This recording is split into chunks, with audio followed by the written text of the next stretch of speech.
a man unique in Athenian society. A man called Socrates.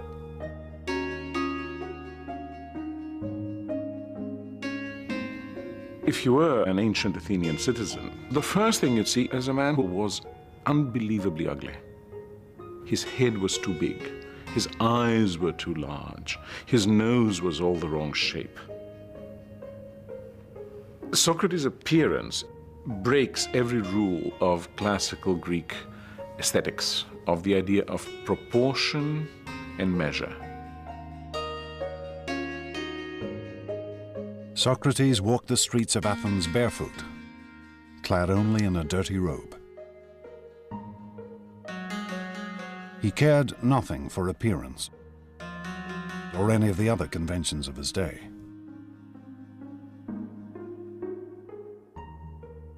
Socrates was interested only in the mind.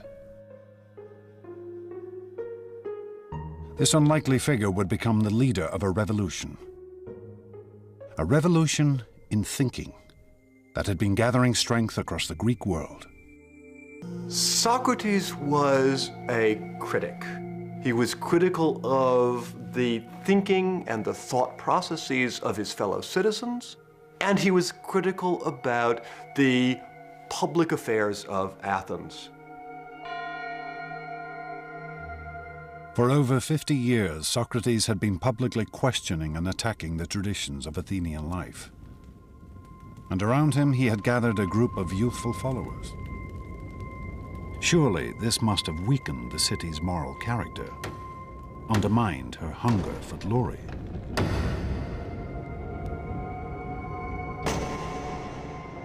Socrates was arrested on charges of undermining the state religion and corrupting the youth of the city. I am quite sure that especially in a relatively small society like Athens, someone who is constantly questioning the principles by which the society has traditionally governed itself will be perceived as a very major danger by at least some people in society. You can easily see that a few hundred people might want him out, and they did. The Athenians would now put to trial the one man who dared to question the way they lived their lives.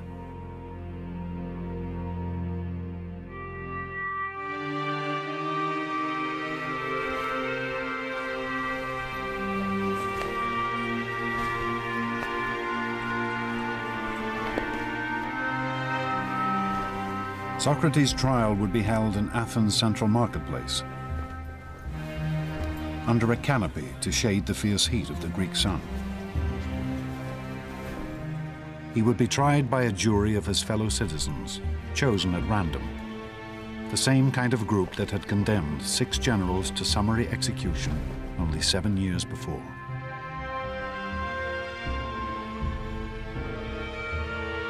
Socrates would be given only a limited time to defend himself. For all speeches in the Athenian courts were timed by a water clock.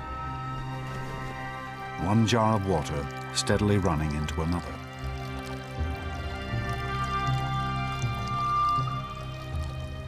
But Socrates shows no fear in the face of his accusers. In fact, he is positively stubborn. To put it bluntly, I've been assigned to this city, as if to a large horse which is inclined to be lazy and is in need of some great stinging fly. And all day long, I'll never cease to settle, here, there, everywhere, rousing and reproving every one of you. It is not an approach designed to win sympathy. Socrates is setting himself and his life against the entire Athenian state. He is doing what he thinks is the right thing to do. He thinks the life he has chosen, this life of thinking for yourself, is the best life. As he says in his speech, the unexamined life is not worth living for a human being.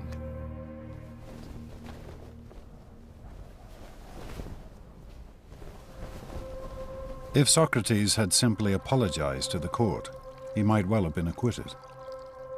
But instead, he demands free dinners for life, for all the work he has done. I can just imagine what that jury and the audience of that trial must have thought at the time. They must have been absolutely speechless. When the final vote came, the verdict could hardly have been a surprise.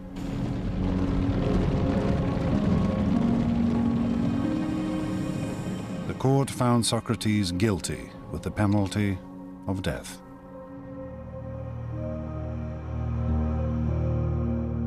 But Socrates reacted with calm and serenity.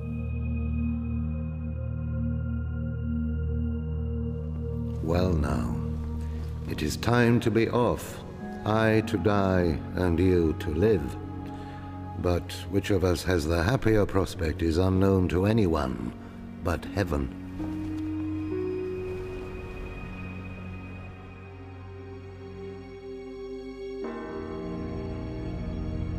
Socrates was taken from the court to Athens prison.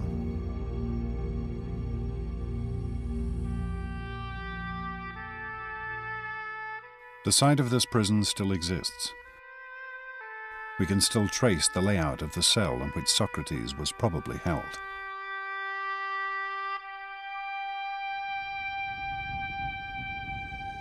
And we still have accounts of Socrates' last days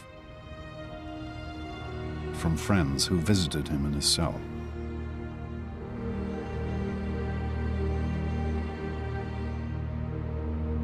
Socrates would be executed in the traditional Athenian manner, by drinking hemlock. Some of the hemlock cups used for the poison are still preserved. Death by hemlock is excruciatingly painful, causing gradual paralysis of the central nervous system.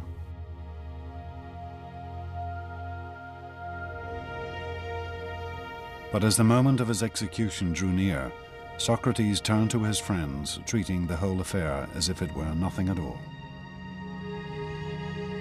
For me, the fated hour calls.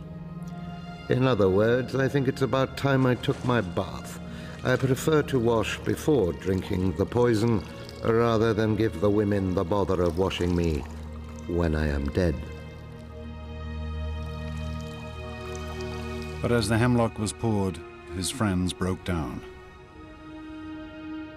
We have the account of one named Fido. In spite of myself, the tears came pouring down, so that I covered my face and wept broken-heartedly. And then everyone in the room broke down, except Socrates himself, who said, "Really, my friends, what a way to behave. I'm told that one should make one's end in a reverent silence.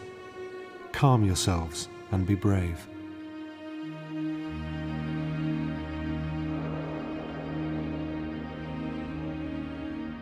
As Socrates lay back on his bed and let the poison take effect, his friends watched in silence.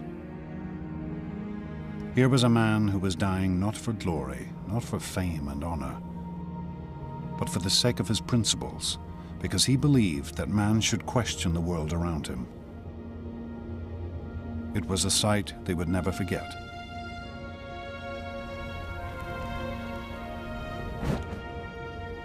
Socrates, in his life and in his death, becomes a completely new Greek hero. From now on, the hero is a person of conviction, a person who will follow nothing but the dictates of his intellectual conscience, and that is a new conception of what a human being is like and what a good human being must be like.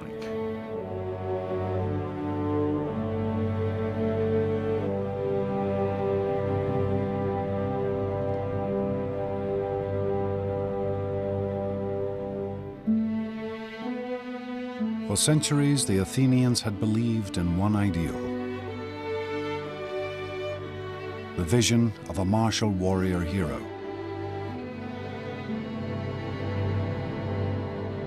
It had driven them to conquer great foes, to build a mighty empire. But now, in the depths of defeat, they discovered a new figure to venerate. Effigies of Socrates have been found amongst the ruins of the Athenian prison. Perhaps offerings to the dead philosopher. Perhaps the most important lesson that Socrates left is the need to be critical and the need to be self-critical. The interesting thing that I see in Athens in the years after the execution of Socrates is this same capacity to look at themselves and recognize that they have perhaps gone too far in the past, and indeed to embrace a certain kind of maturity. Athens was never again a great imperial power. But neither did her democracy lapse again into mob rule.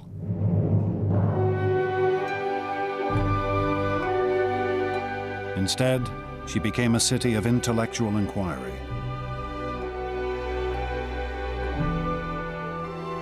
A haven of study and discussion, where Socrates' students and his students' students slowly began to build a world based on reason.